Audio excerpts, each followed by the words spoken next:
Okay, replacing that manifold with the updated kit. The original was a plastic clasp. Really never did hold very tight, and it'd wear out and let it leak around there.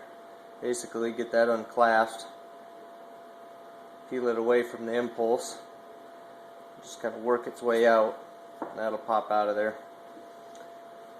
The new manifold has a metal ring, like so.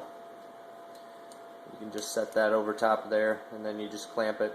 For some reason, I don't have the finesse with these, and I always fight them. But to put this back on, start her in and fold her up. While you have that out of there, you want to check the boot.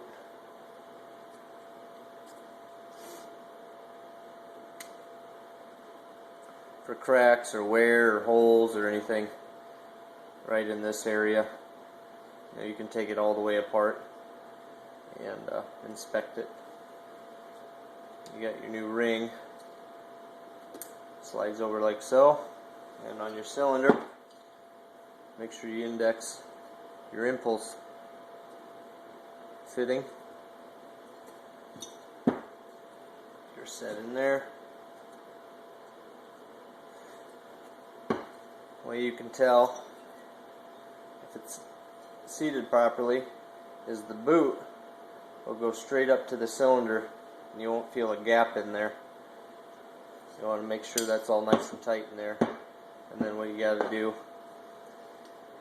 is get this clamped, and this is the part I always have fun with.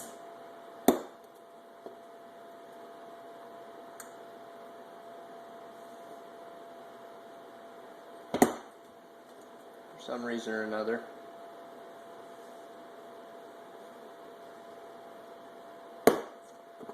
I could never get them on the first try.